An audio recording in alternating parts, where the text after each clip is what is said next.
List send कर दूंगी ताकि आप नीचे हो जाए। मैं दोबारा रिपीट कर देती हूँ। जो पिटर ग्राउंड है, जो करेला है, वो आपने क्या करना है कि उसको काट कर, तो आपने जिस तरह धोते हैं ना, थोड़ी देर पानी में डाल के रख देते हैं, आपने उसी तरह रख देना थोड़ी देर के लिए, 1-1.5 घंटे के लिए। बाद में आपने उसको किसी मलमल के कपड़े में डाल के उसको श्रिंक कर लेना, मीन्स कि उसका पानी सारा एक जगह निकाल लेना है, और जो करेले होंगे उसको किसी दूसरे बर्तन में डाल लेना है। वो जो पीछे पानी बच जाएगा वो कड़वा होता है, वो वाला जो पानी है वो पीना है, रोज का 1 गिलास। ये उन लोगों के लिए सादा पानी है जिनको स्टमक इश्यूज होते हैं, मीन्स के वो करेला नहीं खा सकते, उनको गर्मी होती है या फिर एलर्जी होती है, तो वो ये वाला जो पानी है वो सिर्फ इसी को कंज्यूम कर सकते हैं। लेकिन अगर किसी को कोई स्टमक इशू नहीं है, सिर्फ डायबिटीज है, तो तब वो आधा जो कप आपके पास करेले हैं उसको आप आधे कप या 1 कप पानी के अंदर थोड़ा सा बॉईल करके बाद में आप उसको ग्राइंड करके पी लो। वो आपके खून को भी साफ करेगा, एक्ने को भी कंट्रोल करेगा, इंसुलिन रेजिस्टेंस को भी कंट्रोल करेगा। जो आपके पास भिंडियां हैं, भिंडियां आपने क्या करनी है, रात को पहले आपने उसको काटना है, अच्छी तरह धोकर काट कर, तो आधा कप पानी या 1 कप पानी या 1 लीटर पानी के अंदर जितना भी आप ले सकते हो या पी सकते हो, उतना पानी डालकर तो आपने रात को भिगो देनी है भिंडियां उसके अंदर। सुबह उठ के आपने वो पानी स्टेन करके वो पी लेना है। ये भी आपकी इंसुलिन रेजिस्टेंस को कंट्रोल करेगा। बेसिकली टाइप 2 के अंदर ज्यादा रिकमेंड की जाती है भिंडियों का पानी। क्यों रिकमेंड किया जाता है? ये आपके वेट लॉस के लिए भी हेल्पफुल होता है, इंसुलिन रेजिस्टेंस को भी कंट्रोल करवाता है। टाइप 1 के अंदर इसलिए ज्यादा ये रिकमेंड नहीं की जाती क्योंकि उनको स्टमक इश्यूज भी होता है। दूसरा ये कि उनकी बॉडी में सिग्निफिकेंटली खुद ब खुद वेट लॉस हो रहा होता है। तो यहाँ पर हम लोग इसलिए ये वाली रेमेडीज नहीं देते, यहाँ पे हम लोग वेट मैनेज कर रहे होते हैं। लेकिन टाइप 2 के अंदर वेट लॉस नहीं हो रहा होता, और हम लोग सिर्फ डायबिटीज पे फोकस कर रहे होते हैं कि उसको मैनेज करें। तो यहाँ पे आप ये वाला फूड कंज्यूम करो ताकि उनका वेट लॉस भी हो जाए और उनकी जो डायबिटीज वाली जो कंडीशन आ रही है वो भी कंट्रोल हो जाए। नहीं नहीं, सीड्स उसके उतारने हैं, सीड्स नहीं अंदर ऐड करने।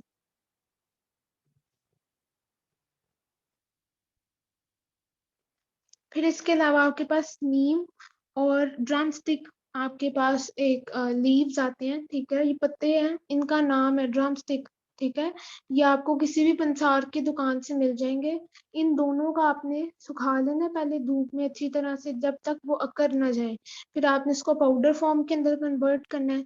दोनों का कॉम्बिनेशन मीन दोनों आपने 1-1 टेबल स्पून लेकर तो आपने इसको मिक्स कर लेना है, या जितनी भी आप क्वांटिटी ले रहे हो। जैसे फॉर एग्जांपल आपने आधा कप आपने नीम के पत्ते लिए हैं, आधा कप आपने ड्रम स्टिक लीव लिए हैं। ये दोनों का आपने सुखाकर इसका पाउडर बनाकर तो मिक्स करना है। ये जो मिक्स करोगे आप, ये फास्टिंग ग्लूकोज को कंट्रोल करता है। ड्रम स्टिक नेम है, ये मैं आपको लिस्ट पूरी सेंड कर दूंगी। उस चीज की आप टेंशन नहीं ले, मैं आपको लेक्चर पूरा रिटर्न जो है वो सेंड कर दूंगी। मैं लिख देती हूँ इधर।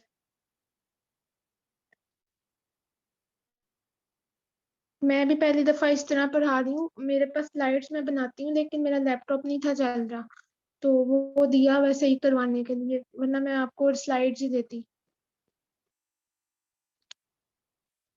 ये आपकी फास्टिंग ग्लूकोज को कंट्रोल करता है, ठीक है। जो आपकी प्रॉपर रूटीन होती है ना, जिस तरह हम लोग ब्रेकफास्ट करते हैं, लंच करते हैं, डिनर करते हैं, तो इनके दरमियान में जो आपके पास गैप आता है उसको हम लोग फास्टिंग ग्लूकोज का कहते हैं, जिसमें आपकी शुगर, आपका खाना जब हजम हो रहा होता है तब आपकी शुगर इंक्रीज होती है, उसको हम लोग फास्टिंग ग्लूकोज कहते हैं। तो ये आपकी रात के टाइम भी भर सकती है, 11 से 12 के दरमियान भी भर सकती है, 4 से 6 के दरमियान भी भर सकती है। तो इसको कंट्रोल करने के लिए ये वाला पत्ते इस्तेमाल किए जाते हैं। आप इसको पानी के अंदर लेंगे तो ज्यादा इफेक्टिव है।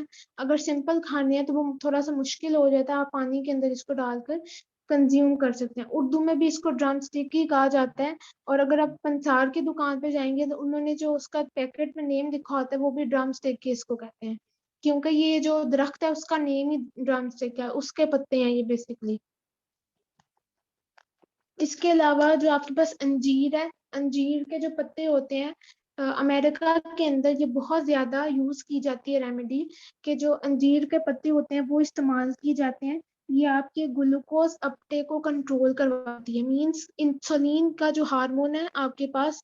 फॉर एग्जांपल एक पेशेंट बेसल इंसुलिन लगा रहा है या बोलस इंसुलिन लगा रहा है या मिक्स इंसुलिन कंज्यूम कर रहा है, तो इंसुलिन के अंदर आपकी बॉडी में तो जा रही है इंसुलिन, लेकिन वो जो काम है उसने क्या करना है कि ग्लूकोज को अपने अंदर ट्रैप करना है। तो ये वाले जो आपके पास लीफ पाउडर होता है, ये उस इंसुलिन को हेल्पफुल करता है कि वो जो ग्लूकोज अपटेक है वो आपके हार्मोन के अंदर जाके स्टोर हो, मींस ग्लूकोज को स्टोर करवाता है इंसुलिन हार्मोन के अंदर। ये वाला जो काम करता है ये बेसिकली आपके अंजीर के पत्ते करते हैं। तो ये बहुत ज्यादा हेल्पफुल है, ये भी आप कंज्यूम कर सकते हो। अगर आपको ये नहीं मिलता यहाँ पर तो इसके अल्टरनेटिव के अंदर आप जो अंगूर के पत्ते होते हैं वो ले लो। ठीक है, अंगूर की बेल होती है, उसके पत्ते लेकर उसको पहले अच्छी तरह से वॉश करो, फिर उसको धोकर तो आप उसको वाटर के साथ कंज्यूम करो। ये भी आपकी जो शुगर है, फास्टिंग ग्लूकोज है, उसको भी कंट्रोल करता है। और जो रात के टाइम सडन हाइपोग्लिसीमिया होता है उसको भी कंट्रोल कर सकते हैं। बेसिकली ये रात के टाइम के लिए बनाया गया है कि वो पेशेंट जिनको सडन हाइपर या हाइपोग्लिसीमिया हो जाता है, ज्यादातर हाइपोग्लिसीमिया होता है, नॉकटर्नल हाइपोग्लिसीमिया मींस कि आधी रात के वक्त आपका शुगर लेवल डाउन हो जाता है, क्योंकि उस टाइम आपने इंसुलिन लगाई होती है। आपने देखा होगा बहुत सारे ऐसे पेशेंट्स होते हैं जो कहते हैं हमसे रात को सोया नहीं जा रहा, पाँव दर्द कर रही हैं। टाइप 1 के अंदर ज्यादा कॉमन होता है ये, पाँव दर्द कर रहे हैं, पाँव सुन्न हो गए, ये सुइयां चुभ रही है, नींद नहीं आ रही। उस कंडीशन में क्या होता है कि आपकी बॉडी के अंदर जो ग्लूकोज का अपटेक होता है वो बहुत ज्यादा कम हो जाता है। तो तब आपने उसको कंट्रोल करने के लिए ये वाले जो पाउडर है आप उसको दे सकते हो।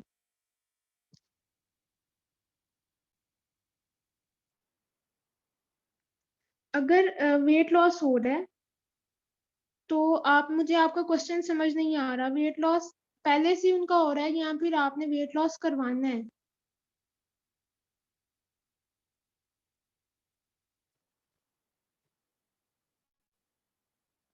अच्छा, हो रहा है तो वो टाइप 1 वाली कंडीशन है।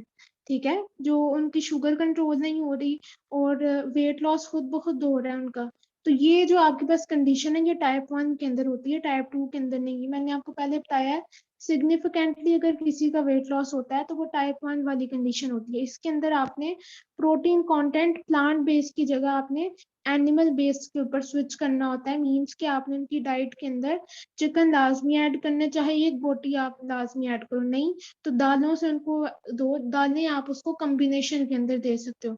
अच्छा, यहाँ पे थोड़ा सा तरीका ट्रिकी सा आ जाता है कि दालों के अंदर सोडियम ज्यादा होता है, ऐसे पेशेंट्स को हाइपरटेंशन की कंडीशन ज्यादा होती है, तो आप क्या करोगे, कोई भी दाल लेकर उसको जब बॉयल करते हो, वो बॉयल करने के बाद वो पानी फेंक देना है, दोबारा से नया पानी ऐड करना है, फिर आपने उसके अंदर बॉयल करके देना है। उससे क्या होगा कि वो जो सोडियम है वो यहाँ से निकल जाएगा। तो आपने दो दालें मिक्स करके देनी है जब भी आपने देनी है। आप दाल कबाब ऐड कर सकते हो, ठीक है, चपली कबाब ऐड कर सकते हो, घर में बने हुए। बाहर का मैं कोई भी चीज रिकमेंड नहीं करूंगी, घर से बनी हुई जो चीजें होती हैं वो रिकमेंड कर सकते हो। रोज का एक उबला हुआ अंडा इस्तेमाल करवाएं उनको, ठीक है, उसके अंदर आपको सारे न्यूट्रिएंट्स मिल जाएंगे, सारे मिनरल्स मिलेंगे। ऐसे पेशेंट्स के लिए विटामिन B12 बहुत ज्यादा इंपॉर्टेंट होता है। क्यों इंपॉर्टेंट होता है? क्योंकि उनकी जो डायबिटिक फुट की जो कंडीशन होती है वो टाइप 1 के अंदर ज्यादा कॉमन होती है। ठीक है, तो वो आपने कंट्रोल करवानी है। वो आप विटामिन B12 ज्यादा दोगे, किस तरह दे सकते हो? B12 आपके एनिमल बेस्ड जो सोर्सेज होते हैं उसके अंदर से आपको मिल जाए, तो आप उसको एग से कंज्यूम करवा सकते हो, चिकन से कंज्यूम करवा सकते हो। एक और तरीका बताती हूँ, जो चावलों की पिच होती है, ठीक है, जब चावल उबालते हैं तो चावलों का जो पानी होता है पीछे बच जाता है, वो उसके अंदर आप रोटी के साथ में, यखनी के साथ आप रोटी उनको देना शुरू करो। एक तो उनका वेट भी मैनेज हो जाएगा और उनको विटामिन B12 भी पूरे का पूरा मिल जाएगा। जी जी, आप अंडा दे सकते हो। ये मैं रिसेंटली कल ये भी स्टडी पढ़ रही थी कि साइंस ने ये प्रूव कर दिया है कि रोज का एक अंडा खाना ये आपके हाइपरटेंशन को इंक्रीज नहीं करता। ये बहुत ज्यादा मिथ्स है यहाँ पर कि एक अंडा खाने से आपका जो ब्लड प्रेशर है वो इंक्रीज हो जाता है, ऐसा नहीं होता। ब्लड प्रेशर की 5 इकसाम होती हैं। सबसे पहले आपके पास HDL होता है, फिर LDL होता है, फिर आपके पास VLDL होता है, ठीक है, फिर इसके अलावा आपका सीरम कोलेस्ट्रॉल होता है, फिर एक आपके पास सीरम ब्लड आपके पास आती है जिसके अंदर सारी चीजें प्रेजेंट होती हैं, टोटल कोलेस्ट्रॉल उसको कहते हैं। तो ये टोटल कोलेस्ट्रॉल पे इफेक्ट नहीं करता, ठीक है। ये आपका गुड कोलेस्ट्रॉल इंक्रीज करता है। जब गुड कोलेस्ट्रॉल इंक्रीज होता है तो आपके बैड कोलेस्ट्रॉल का जो अपटेक होता है वो कम हो जाता है। मीन्स ट्राइग्लिसराइड का भरना वो अलग चीज है, मीन्स के वो फैटी स्ट्रीक्स हैं, ये आपके कोलेस्ट्रॉल पे अफेक्ट नहीं करता, इसलिए आप अंडा खा सकते हो। ये बिल्कुल फजूल बात है। जो आपको ये कहते हैं ना कि आप अंडा नहीं खा सकते, आप उनको कहो कि हमें कोई रेफरेंस दें। मैं आपको रेफरेंस दे सकती हूँ, आप क्रॉस बुक में जाएं, ठीक है, उधर आपको साफ जुबान के अंदर लिखा होगा कि आप हफ्ते में 6 अंडे खा सकते हैं। जो डायबिटिक पेशेंट है, जो हाइपरटेंसिव पेशेंट्स हैं, या फिर जिनको सीवीडी का मसला है, जो क्रोनिक हार्ट डिजीजेज हैं उनका मसला है, वो लाजमी अंडा एक रोज का लें उबला हुआ। मैं ये नहीं कहती आप फ्राई फॉर्म में लें या जिस मर्जी फॉर्म में आपने यूज करना है, कोशिश करें बॉइल्ड एग आप लाजमी लें। उसके अंदर आपको प्रोटीन भी मिल रही है, आपको मिनरल्स भी मिल रहे हैं, आपको विटामिन भी मिल रहे हैं, हर चीज आपको मिल रही है। ये आजकल के लोगों को बाल उतरना शुरू हो गए, झड़ते हैं बाल, हड्डियां कमजोर है, विटामिन डी नहीं मिल रही। वो क्यों नहीं मिल रही? अंडा छोड़ दिया हुआ है, सिर्फ इस वजह से कि बीपी बढ़ता है। ऐसा कुछ भी नहीं होता, ठीक है। आप इसको मैम कंज्यूम करवाएं, इसको बायोटीन बहुत अच्छी अमाउंट में प्रेजेंट होता है जी। मैम अगर इस तरह बात की जाए कि आप अंडा ले सकते हैं, तो फिर मतलब जो एक सजेशन देते हैं वो लोग, वो ये देते हैं कि अब जो एग यॉक है उसके अंदर तो कोलेस्ट्रॉल जो है अमाउंट में प्रेजेंट है, अच्छी अमाउंट में प्रेजेंट है, तो वो भी तो इफेक्ट कर रहा होगा ना। जो कोलेस्ट्रॉल है मैंने आपको बताया है 5 तरह का आपकी बॉडी के अंदर, ठीक है। जो आपके जी जी। पास ये वाला कोलेस्ट्रॉल है ना, ये आपकी किस चीज पे इफेक्ट करता है? आपके एचडीएल गुड कोलेस्ट्रॉल को इंक्रीज करेगा, ठीक है। जब आपका गुड अच्छा कोलेस्ट्रॉल सही। अच्छा हो जाता है तो बैड कोलेस्ट्रॉल खुद बहुत कम हो जाएगा। सही। ओके, समझ आ गया, जज़ाकल्लाह मैम। जो प्रोसेस्ड फूड होते हैं वो आपके बैड कोलेस्ट्रॉल को इंक्रीज करते हैं। यहाँ पे हमने कोई ऑयल इस्तेमाल नहीं किया, कोई भी साल्ट इस्तेमाल नहीं किया। इसमें जो सोडियम है वो हर चीज के अंदर आपको सोडियम मिलेगा। ये डॉक्टर सिर्फ अंडे के ऊपर क्यों रहते हैं, मुझे ये चीज समझ नहीं आती। सिर्फ मीट और अंडे को उन्होंने पकड़ा हुआ है। अगर जी आप मैम, दूध देखें, एग्जैक्टली। दूध के अंदर भी सोडियम है, दालों के अंदर भी सोडियम है, सब्जियों के अंदर भी सोडियम है। आप किस चीज को मना करेंगे? सिर्फ अपटेक का बात होती है कि आप उसको किस चीज के साथ कंज्यूम कर रहे हैं। अगर आप अंडा फ्राई फॉर्म में ले रहे हैं और उसको पराठे के साथ कंज्यूम करेंगे तो जाहिर सी बात है वो आपके लिए प्रॉब्लमेटिक होगा। लेकिन वही चीज आप उसको ब्राउन ब्रेड के साथ इस्तेमाल कर रहे हैं, बेसन की रोटी ले रहे हैं, या फिर आप उसको होल ग्रेन रोटी के साथ इस्तेमाल करते हैं, जो कि दलिए के साथ एक अंडा आप इस्तेमाल करें, तो वो आपके कोलेस्ट्रॉल को कुछ भी नहीं करेगा। आपके कोलेस्ट्रॉल उसी का उसी तरह रहेगा, बल्कि गुड कोलेस्ट्रॉल इंक्रीज हो जाएगा। ये जो हम लोग ओमेगा 3 फैटी एसिड्स लेते हैं, इसके अंदर भी सोडियम होता है, लेकिन ये आपके गुड कोलेस्ट्रॉल को इंक्रीज करता है, बैड कोलेस्ट्रॉल पे इसका कोई भी असर नहीं होता। तो ये आप डॉक्टर को ये चीज, उन्होंने फूड एनाटॉमी नहीं पढ़ी होती, वो इस चीज को नहीं बता सकते कि ये चीजें बुरी हैं तो ये चीजें अच्छी हैं। सिर्फ वो अपनी मेडिकेशंस के लिए मना करते हैं कि इसका इंटरेक्शन इसके साथ होता है तो आप इसको कंज्यूम ना करें, अदरवाइज कोई इशू नहीं हो सकता इसके साथ। अगर ऐसा होता है तो जो बाहर के जितने भी साइंटिस्ट हैं वो अपनी बुक्स के अंदर इस चीज का जिक्र ना करते या मेंशन करते प्रॉपरली कि आप ये चीज कंज्यूम ना करें। तो ऐसा अभी तक कोई भी मैंने बुक नहीं देखी जिसके अंदर मना किया जाए। हाँ, आपको गूगल के अंदर बहुत सारी ऐसी मिथ्स मिल जाएंगी। विकीपीडिया अगर मैं चाहूँ तो मैं उसको जाके एडिट कर सकती हूँ। वो सबके लिए ओपन ऑप्शन होता है कि आप अपना नॉलेज उधर शेयर कर दें। हर 15 दिन बाद विकीपीडिया पे नॉलेज चेंज होता रहता है सब्जेक्ट वाइज। तो आप जो डाटा ऐड करेंगे वो उधर सेव कर लेगा, तो वो इतना आप ये कह सकते हो ऑथेंटिकेट नहीं है, ठीक है। अगर आप किसी वेबसाइट पे जाके देखो यूएसडीए की, वो आपको क्लियरली ये बताते हैं कि अंडा जो है वो आपके कोलेस्ट्रॉल को इंक्रीज नहीं करता, टोटल जो कोलेस्ट्रॉल आपके पास आता है। फिर इसके अलावा आपके पास जो गार्लिक है, ठीक है, वो ज्यादा से ज्यादा इंक्रीज करवाएं। चाहे वो टाइप 1 के पेशेंट है, टाइप 2 के पेशेंट है। गार्लिक क्या करेगा, ये आपकी बॉडी के अंदर जाके एज एंटीऑक्सीडेंट काम करेगा। अच्छा, जितने भी आपके पास एंटीऑक्सीडेंट्स होते हैं इनके अंदर कुछ फ्लेवोनाइड्स प्रेजेंट होते हैं। फ्लेवोनाइड्स क्या होता है? फाइटोकेमिकल्स। ये वो वाले केमिकल्स होते हैं जो प्लांट बेस्ड होते हैं और आपकी बॉडी के अंदर फाइट एंड फ्लाइट एक्शन का रोल प्ले करते हैं। जो फाइट एंड फ्लाइट एक्शंस होती हैं जितनी भी, वो आपको डिफरेंट मेजर कंडीशन से प्रिवेंट करता है, जैसे हाइपरटेंशन हो गया। फिर इसके अलावा आपके स्टमक का इश्यूज हो सकते हैं, ठीक है। फिर आपका वो पेशेंट जिनको खून नहीं बनता, आपने देखा होगा जो टाइप 1 या टाइप 2 के पेशेंट्स होते हैं, या तो वो अनीमिक होंगे, या अगर खून बनता है तो बहुत ज्यादा पतला होता है कि उनकी ब्लीडिंग नहीं रुकती। तो उसको कंट्रोल करने के लिए गार्लिक सबसे यूजफुल और सबसे पावरफुल एंटीऑक्सीडेंट है।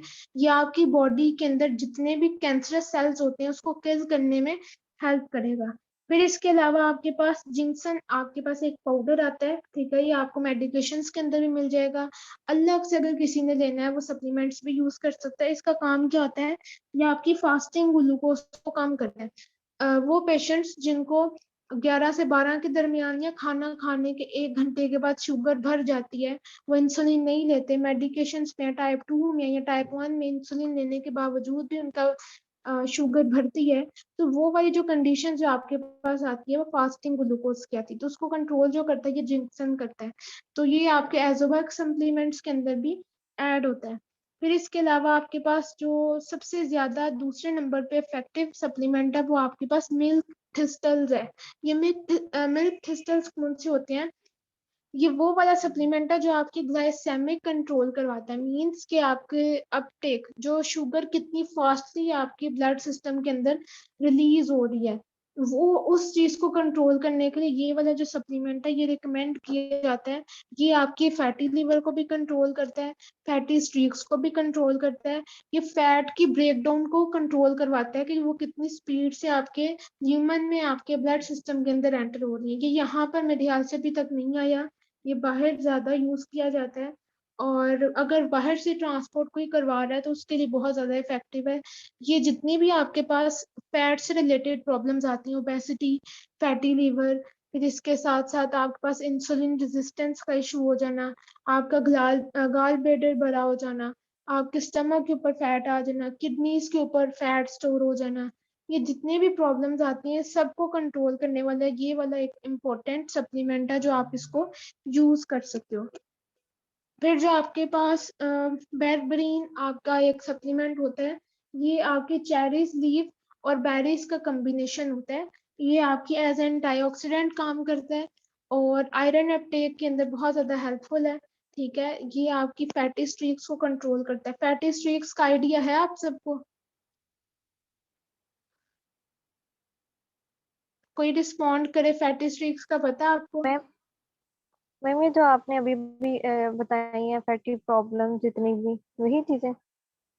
नहीं, फैटी स्ट्रीक्स क्या होता है, जब आप फैट को ज्यादा कंज्यूम करते हो या रिफाइंड कार्ब्स ज्यादा कंज्यूम करते हो, तो रिफाइंड कार्ब ज्यादा यूज करने की वजह से तो जो फैट आपकी बॉडी के अंदर आ रही है, आपके ब्लड सिस्टम के अंदर, वो आपकी बॉडी में कहीं ना कहीं जाकर स्टोर होनी होती है। जब आपकी बॉडी में इंसुलिन उसको सही तरह से काम नहीं कर पाती, उसको डाइजेशन की तरफ नहीं लेके जाती, एनर्जी में नहीं कन्वर्ट कर पाती, तो वो वाली जो फैट होती है वो आपकी ग्लाइकोजन के बजाय आपकी आर्टरीज के अंदर स्टोर होना शुरू हो जाती है, जिसमें एथेरोस्क्लेरोसिस की प्रॉब्लम्स आती हैं, आपको स्ट्रोक के चांसेस होते हैं, ब्लड प्रेशर के चांसेस होते हैं, सोडियम की वजह से ये वाली प्रॉब्लम आती है।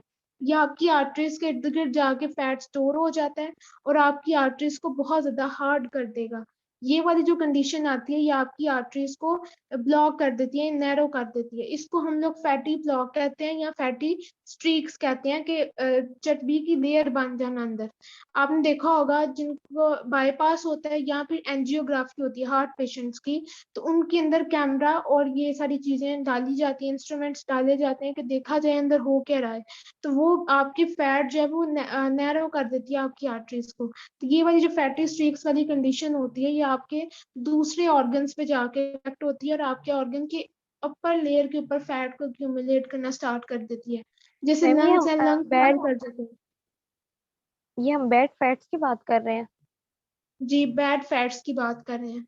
जैसे आपके पास ट्राइग्लिसराइड्स हो गए, सीरम ट्राइग्लिसराइड्स हो गए, फिर we are very low density lipoprotein, फिर लो डेंसिटी लिपोप्रोटीन। बेसिकली ये डेंसिटी लिपोप्रोटीन्स होती क्या है, ये वो वाला सेल होता है जिसकी आउटर लेयर पे एक तो बैड बैक्टीरिया ऐड होते हैं और लिपिड्स, बैड लिपिड्स जो होते हैं, ये दोनों आपकी गट हेल्थ को भी प्रॉब्लमेटिक करते हैं और आपके ब्लड सिस्टम को जाके भी गंदा करते हैं, टॉक्सिसिटी क्रिएट करते हैं।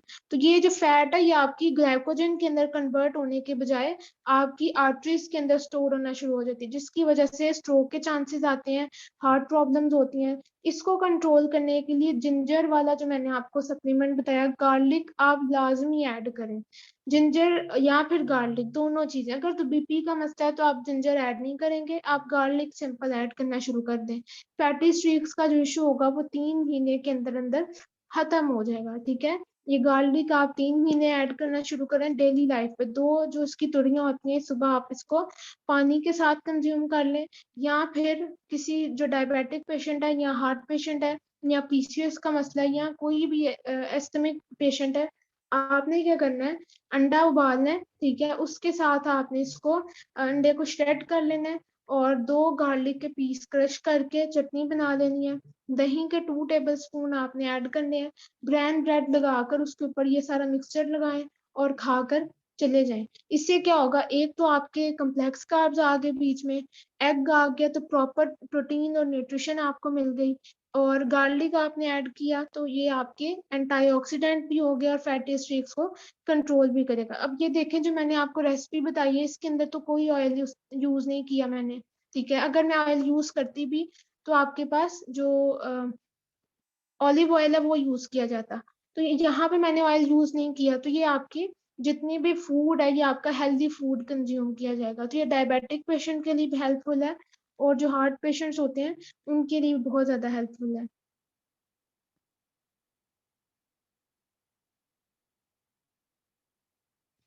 अच्छा, डायबिटिक पेशेंट को किडनी इश्यूज क्यों होते हैं?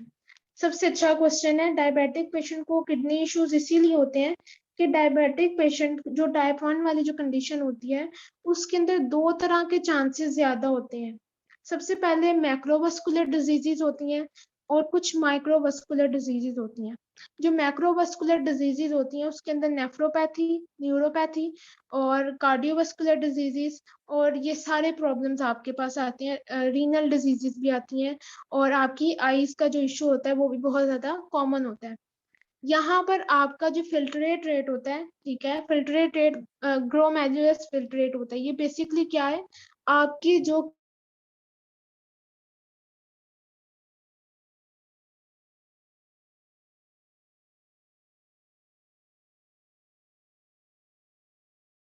करवाता है और आपकी बॉडी से जो टॉक्सिसिटी होती है उसको यूरिन के थ्रू या फिर आपकी जो एक्सेस जो टॉक्सिन्स होते हैं वो आपके स्टूल के थ्रू पास हो जाते हैं।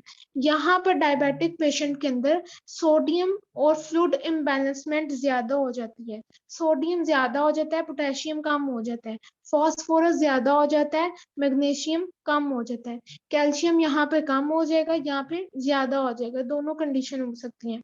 अगर तो कम होता है तो ऑक्सैलिक एसिड के चांसेस ज्यादा होते हैं बढ़ने के।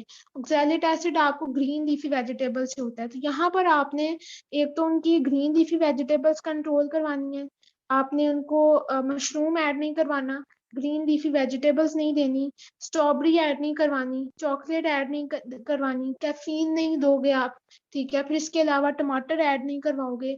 ये सारे ऑक्सैलेट रिच फूड होते हैं। जितने भी ऑक्सैलेट रिच फूड्स होते हैं ये किडनी पेशेंट्स के लिए खतरनाक होते हैं। क्यों? क्योंकि ये स्टोन्स बनाते हैं और किडनी पेन स्टार्ट शुरू हो जाती हैं, या किडनी की जो नेफ्रॉन्स होती हैं वो हार्ड हो जाती हैं। उसको कंट्रोल करने के लिए हम लोग ये जो लो ऑक्सैलेट डाइट देते हैं जिसके अंदर फॉस्फोरस को कंट्रोल किया जाता है, पोटेशियम का अपटेक अच्छा करते हैं, मैग्नीशियम का अपटेक अच्छा करते हैं। मींस आपने लो प्रोटीन, लो फॉस्फोरस या लो मिनरल डाइट देनी होती है।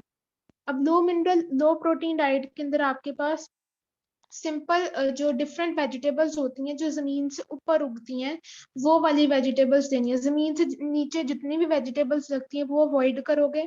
सबसे अच्छी ट्रिक है ये आप यूज करो डायबिटिक पेशेंट के लिए, क्योंकि जमीन से नीचे जितनी भी वेजिटेबल्स उगती हैं वो स्टार्ची फॉर्म में आती हैं। एक तो उनमें मिनरल ज्यादा होते हैं, दूसरा ये कि वो उनके अंदर शुगर कंटेंट ज्यादा होते हैं, जैसे कि आलू, इसके अलावा बीट रूट हो गया, और इसके साथ साथ गाजर। ये सारी चीजें आपकी शुगर इंटेक आपका ज्यादा करवाती हैं, ब्लड शुगर इंक्रीज करवाएंगी। तो उसको आपने कंट्रोल करना है। आपका जो किडनी का इशू होगा वो यहाँ पर ठीक हो जाएगा। फिर इसके अलावा डायूरेटिक्स का यूज करें। डायूरेटिक्स अगर आपको सिट्रो सोडा पेशेंट ले रहा है, तो अगर वो नहीं लेना चाहता, वो अपने आप को इसी तरह ठीक करना चाहता है, तो दूध पीकर, ठीक है, आधा कप स्किम फैट मिल्क पीकर उसके ऊपर से फौरन से 2 गिलास पानी पी लेना है। अगर नहीं तो पुदीने का कहवा पीकर ऊपर से फौरन से 2 गिलास पानी पी लेना है। ये डायूरेटिक का काम करेगा। अगर तब भी नहीं तो चाय पीकर, चाय पीने के फौरन बाद 2 गिलास पानी पी लेना है। ये डायूरेटिक का काम करेगा। जिनको यूरिनेशन नहीं होती उनकी यूरिनेशन फास्ट हो जाएगी, मींस किडनी फिल्ट्रेट रेट जो यहाँ पर एक्टिवेट हो जाएगा। जिनकी किडनी का इश्यूज होता है उनकी प्रोटीन डाइट जो होती है वो आपने यहाँ पर कंट्रोल करनी होती है, उनकी प्रोटीन को मैम कंट्रोल करना होता है। जी जी। मैम डायरेटिक्स का काम तो ये है ना, वो यूरिनेशन ज्यादा कराते हैं। तो हम लोगों ने जो पीछे सिम्टम्स पढ़ी, मतलब जो डायबिटिक्स को कॉमनली सिम्टम्स आ रही होती हैं, पोलीडिप्सिया, पोलीयूरिया, तो वो पोलीयूरिया का फिनोमेना जो वो इंक्रीज नहीं हो जाएगा डायरेटिक्स की वजह से, कि वो बिल्कुल पॉजिटिव इंक्रीज हो फीडबैक जाएगा आएगा? ये। वो आपके पास पॉजिटिव फीडबैक और नेगेटिव फीडबैक दोनों के अंदर कंसिडर हो सकता है। फॉर एग्जांपल अगर हम लोग बात कर रहे हैं ऐसे पेशेंट्स की जिनको यूरिनेशन बहुत ज्यादा होती है, ठीक है, तो उनके लिए प्रॉब्लमेटिक है, आपने इनको उस हिसाब से उनकी फ्लूइड बैलेंसमेंट करनी होती है। लेकिन आपके पास ऐसा पेशेंट आ रहा है जो कह रहा है कि मुझे किडनी का इशू है, जिसको किडनी का प्रॉब्लम हो चुका है, जिनको किडनी का इशू होता है ना, उनको यूरिनेशन बिल्कुल कम हो जाती है, यूरिनेशन बिल्कुल आधी हो जाती है, और किडनी पेन बहुत ज्यादा होती है। उनका जो फ्लूइड होता है वो उनका इम्बैलेंसमेंट तो होता है, लेकिन उनकी कहाँ पर स्टोरेज आती है, लेग्स के अंदर स्वेलिंग आ जाएगी, फिर उनकी आईज के नीचे जो पैड होते हैं वो स्वेल कर जाते हैं। ये वाली जो कंडीशन होती है किडनी डिसऑर्डर की आती है, जिसको हम लोग क्रॉनिक किडनी डिजीज कहते हैं। क्रॉनिक किडनी डिजीज के अंदर 5 स्टेजेस होते हैं। एक के अंदर 70% आपका जो रेट होता है वो खराब हो जाता है, फिल्ट्रेट रेट। एक के अंदर 50%, एक के अंदर 30%, एक के अंदर 20% और एक के अंदर 10%। तो ये डिफरेंट वेरी टू वेरी करता है पेशेंट का जो फिल्ट्रेट रेट होता है। अगर फिल्ट्रेट रेट 10% खराब है तो उससे उसको इतना फर्क नहीं पड़ेगा, इसमें क्रिएटिनिन लेवल उसका भरना शुरू हो जाएगा। फिर जब उसका 70% तक जाता है तो ये आपका सेकंड लास्ट स्टेज होता है ऐसे पेशेंट्स का जिनकी किडनी डैमेज हो रही होती है, डायलिसिस से पहले वाली जो कंडीशन होती है। तो उसके अंदर ओके मैम। आपको यूरिनेशन बिल्कुल कम हो जाती है, तब आप उनको डायूरेटिक्स ऐड करवाते हो और डॉक्टर सिट्रो सोडा देते हैं ताकि उनकी किडनी जो है वो फौरन से टॉक्सिस को रिमूव करवाए उनकी बॉडी से। अगर मैम ऐसा नहीं होता तो टांगे बहुत ज्यादा सूज जाती हैं। जी जी। मैम अभी आपने जीएफआर की बात जब करी थी, तो आपने वो मिनरल्स का बताया था बैलेंस, सोडियम कम हो जाता है शायद, वो बात दोबारा रिपीट करिएगा सारे मिनरल्स का, कि ठीक है, कौन मैं सा दोबारा कम हो रहा है बताऊँ। कौन सा ज्यादा? सोडियम जब आपकी बॉडी के अंदर ज्यादा होता है तो पोटेशियम आपका कम हो जाता है, ठीक है। जब आपने सोडियम को कम करवाना है तो इसके लिए आपको पोटेशियम इंक्रीज करवाना होगा डाइट से, ठीक है। ये दोनों इनडायरेक्टली प्रोपोर्शनल है, इसलिए इनको ओके आपने मैम। बैलेंस करने के लिए अगर एक कम होता है तो दूसरा ज्यादा करवाना है। फिर इसके अलावा फॉस्फोरस और आपका ऑक्सैलेट एसिड और आपका कैल्शियम लेवल और मैग्नीशियम, ये चारों आपस में लिंक्ड करते हैं एक दूसरे के साथ। मींस आपने फॉस्फोरस को कम करवाने के लिए प्रोटीन को कंट्रोल करना है, ठीक है। प्रोटीन किस तरह कंट्रोल करोगे आप, लो प्रोटीन डाइट दोगे और फॉस्फोरस कम दोगे। फॉस्फोरस और ऑक्सैलेट दोनों आपकी ग्रीन सोर्सेज से आपको ज्यादा मिलती है, ग्रीन लीफी वेजिटेबल से, ठीक है। तो आपने उन दोनों को कंट्रोल करना है। कैल्शियम अपटेक आप अच्छा करवा सकते हैं उनका, अगर तो कैल्शियम कम है, अगर नहीं कम तो फिर उसके लिए जरूरत आपको नहीं है। एक और चीज, जो डायबिटिक पेशेंट होते हैं, ये बहुत ज्यादा मिथ्स कॉमन है कि जो व्हाइट ब्रेड होती है वो सारे मिनरल फ्री होती है। लेकिन आपने सिर्फ मिनरल फ्री चीजों को नहीं देखना, आपने ये भी देखना कि पेशेंट डायबिटिक है। जो आपके पास होल ग्रेन्स होते हैं, नो डाउट उसके अंदर फॉस्फोरस भी होता है, पोटेशियम भी होता है, कैल्शियम भी होता है, आपके पास मैग्नीशियम भी है। लेकिन एक चीज हमेशा याद रखिएगा, जो आपके पास कॉम्प्लेक्स कार्बोहाइड्रेट्स होते हैं जैसे व्हीट, ग्रेन, जितने भी चीजें होती हैं, ये सारी आपके इंटेस्टाइन में जाके फर्मेंट होती हैं। जो चीजें इंटेस्टाइन में जाके फर्मेंट होती हैं वो स्टमक में एब्जॉर्प्शन नहीं देती। जो इंटेस्टाइन में जाके आपकी अब्जॉर्प्शन हो रही है, फर्मेंटेशन हो रही है, वो एक्सेस जो होगा वो आपका रिलीज हो जाएगा, मींस आपकी बॉडी से एक्सक्रीट हो जाएगा, जितनी जरूरत है सिर्फ उतनी ही चीज मिलेगी। तो वो जो फास्फोरस आपका स्टमक में एब्जॉर्ब होना था वो आपकी बॉडी में नहीं होगा। इसलिए हम लोग जो होल ग्रेन्स होते हैं वो ज्यादा रिकमेंड करते हैं। नो डाउट इसमें मिनरल ज्यादा होते हैं, लेकिन इसकी एब्जॉर्प्शन नहीं होती आपकी बॉडी में। तो वो आपकी जो मिनरल डाइट, लो मिनरल डाइट में ज्यादा हेल्पफुल होती है। अगर आप किडनी डाइटिशियन, मैं आपको एक रेफर करूंगी इस लेक्चर के बाद, आप देखना उसकी चीजों को जाके पढ़ना, आपको खुद समझ आ जाएगी डिटेल के अंदर कि जो आपके पास मिनरल्स होते हैं वो बहुत ज्यादा इंपॉर्टेंट होते हैं। लेकिन अगर किसी को लो मिनरल चीजें चाहिए तो आप उसको वो सोर्स दोगे जो उसको एक चीज से दोनों डिसऑर्डर कंट्रोल हो जाए। जैसे अगर व्हाइट ब्रेड में दूंगी, लो मिनरल है नो डाउट, लेकिन इससे डायबिटीज इंक्रीज हो जाएगी। तो मैंने वो चीज देनी है जो दोनों चीजों को टारगेट करे, एक तो लो मिनरल भी हो और उनकी डायबिटीज भी कंट्रोल हो जाए। उसके लिए मैं उनको होल ग्रेन फूड दूंगी, इसमें मिनरल तो ज्यादा है लेकिन उसने किडनी में इंटेस्टाइन में फिल्ट्रेट होना है, फर्मेंट होना है, तो वो इतनी अब्जॉर्प्शन नहीं देगा, एक्सक्रीट हो मैम जाता है। ये वो डायबिटीज को भी कंट्रोल करेगा और आपके मिनरल को भी। जी जी पूछें। मैम ये पॉइंट अच्छे से समझ आ गया, थैंक यू सो मच। लेकिन अभी ये जो आपने कहा वो मुझे थोड़ा सा कंफ्यूजिंग लग रहा है कि अगर फर्मेंटेशन मैम इंटेस्टाइन में हो रही है तो जो हमारी एब्जॉर्प्शन हो रही है सारी वो भी तो इंटेस्टाइन में हो रही है। अगर मिनरल्स जा रहे हैं वो थ्रू हमारी हेपेटिक पोर्टल में लिवर के पास जा रहे हैं, वो सारा प्रोसीजर चल रहा है, तो मिनरल वहीं से तो एब्जॉर्ब हो रहे हैं। अगर हम लोग ये पॉइंट कह रहे हैं कि स्टमक में तो एब्जॉर्ब भी नहीं हो रहा, लेकिन स्टमक में एब्जॉर्प्शन भी तो नहीं हो रही ना मिनरल्स की, कि हो रही है? मिनरल्स में जो आपके स्टमक की एब्जॉर्प्शन होती है, जो आपके पास बाइल जूस आता है, गैस्ट्रिक जूस है, जब उसकी डाइजेशन होती है, इवन कि जब आप खाना शुरू करते हो, मुंह के अंदर चबाते हो, उधर से ही आपके मिनरल्स एब्जॉर्ब शुरू हो जाते हैं। ठीक है, ये बात गलत है कि सिर्फ आपके इंटेस्टाइन या आपके स्टमक के अंदर एब्जॉर्प्शन होती है। जब हम फूड को कंज्यूम करते हैं तो वो आपके स्टमक के अंदर भी एब्जॉर्प्शन देता है, और आपके जो क्या इसको कहते हैं, लीवर के अंदर भी, आपके जो इंटेस्टाइन है उसके अंदर भी। जो मैं यहाँ पे बात कर रही हूँ वो आपके फाइबर पार्ट की है। आपका नो डाउट अंदर जो उसका सीड पोर्शन होता है वो आपके स्टमक के अंदर ही डिजोल्व होना होता है, लेकिन जो फाइबर है जो आपके स्टमक के अंदर डिजोल्व नहीं हो सकता, डाइजेस्ट नहीं हो सकता, जाहिर सी बात है उसने आपके इंटेस्टाइन के अंदर जाकर फर्मेंट होना है। तो वो जो ब्रेन के ऊपर जितना भी मिनरल है, ब्रेन के अंदर जितना भी मिनरल है, वो वहां पर डाइजेशन स्टार्ट करेगा। वो जो सही है। डाइजेशन है वो इतनी ज्यादा अब्जॉर्प्टिव नहीं होती as compared to stomach.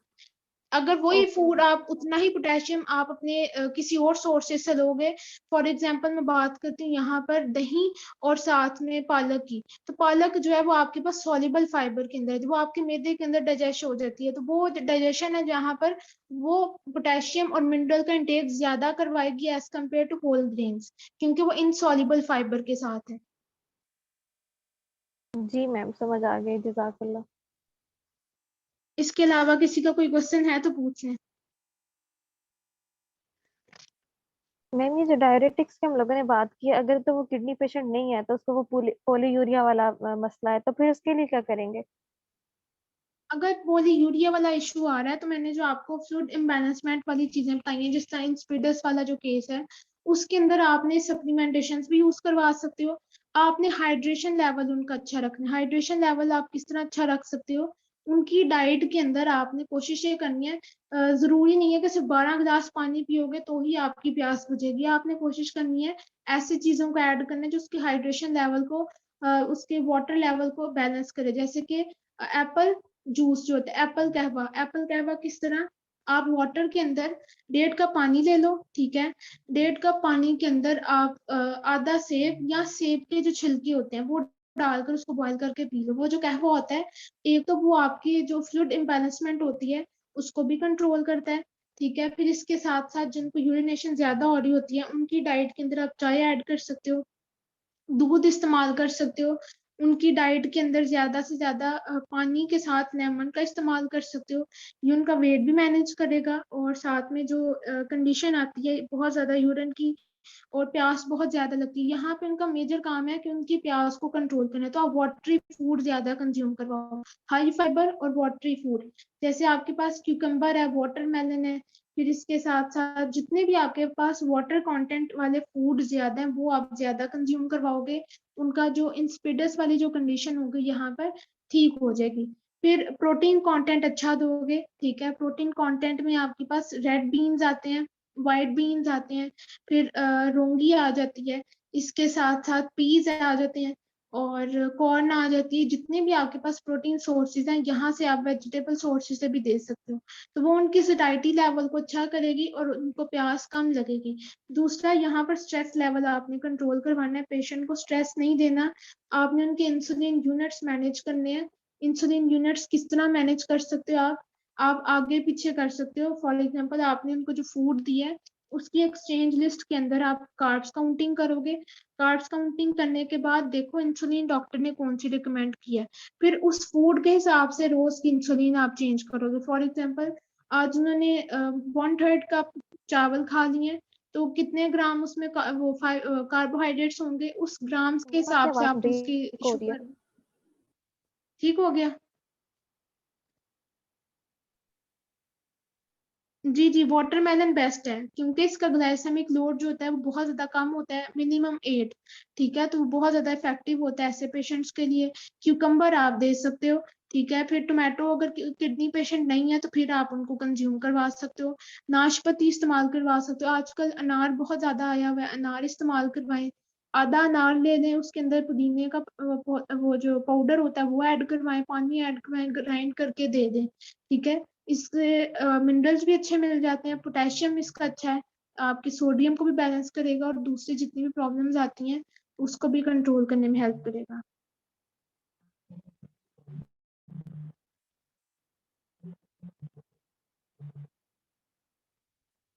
Non starchy और स्टार्ची, अच्छा, नॉन स्टार्ची वो वाली होती हैं जिनके अंदर आपके पास जो जमीन के अंदर उगती हैं, ठीक है, जैसे कि beet root, potato, sweet potato. फिर इसके अलावा आपके पास क्या इसको कह सकते हैं, जो जितनी भी जमीन के अंदर उगती है ना, वो आपके पास मोस्टली स्टार्ची वेजिटेबल्स के अंदर आती है। नॉन स्टार्ची वो होती हैं जो वाटरी कंटेंट और जिनकी कैलोरी सिर्फ 25 होती है। फॉर एग्जांपल, आपके पास खीरा, भिंडियां, फिर करेले, ये सारे आपके पास जो जमीन से ऊपर उग रहे हैं, ये आपको 25 कैलोरी देते हैं अगर आप इसको 1 कप कंज्यूम करते हो अनकुक्ड। अगर कुक्ड है तो हाफ कप, ठीक है, और अगर अनकुक्ड है तो 1 कप। ये वो सब्जियां होती हैं जो नॉन स्टार्ची होती हैं। और आप इसको, आवाज ब्रेक हो रही है मेरी, नॉन स्टार्ची इफेक्टिव होती हैं डायबिटिक पेशेंट के लिए।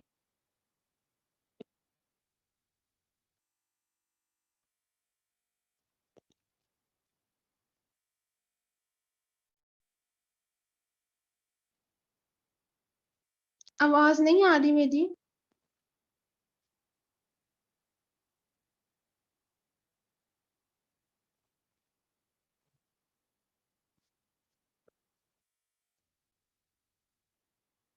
जो डायबिटिक प्लेट पोर्शन होती है ना, वो आपके पास 70% मैं नहीं रिकमेंड करती, यहाँ पे मैं 65% देती हूँ, ठीक है। 65% आपके पास कार्बोहाइड्रेट्स होने चाहिए, जिसमें से 45% तक आपके पास जो है वो नॉन स्टार्ची वेजिटेबल्स होनी चाहिए, जो सलाद होता है आपके पास सिंपल, ठीक है। फिर उसके बाद 25% आपके पास नॉन स्टार्ची होनी चाहिए, जिसमें आपके पास ग्रेन्स आ जाते हैं, दूसरी चीजें आ जाती हैं, ठीक है। बीट रूट आ सकता है, 1 beet root, half beet root आप इसको कंज्यूम कर सकते हो। शकरकंदी 1 इस्तेमाल कर सकते हो, उबला हुआ एक आलू इस्तेमाल कर सकते हो। रिस्ट्रिक्ट नहीं करो कि आप इस्तेमाल कर सकते हो, लेकिन आप वेरिएशन चेंज कर दोगे।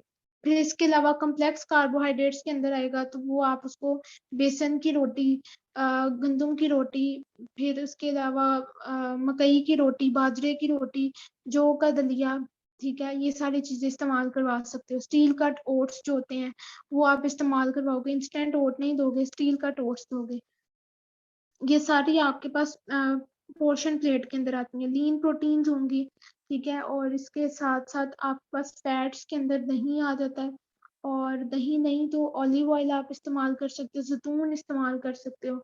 ये सारे आपके पास प्रोटीन कंटेंट के अंदर आते हैं। दूध लाजमी दो, ऐसे पेशेंट्स को दूध लाजमी ऐड करवाना चाहिए, स्किम फैट में। तो ये आपके डायबिटिक प्लेट पोर्शन को मैनेज कर देगा। और सब कुछ एक साथ नहीं खाते, ठीक है, थोड़ा थोड़ा 2-2 घंटे के बाद। मैं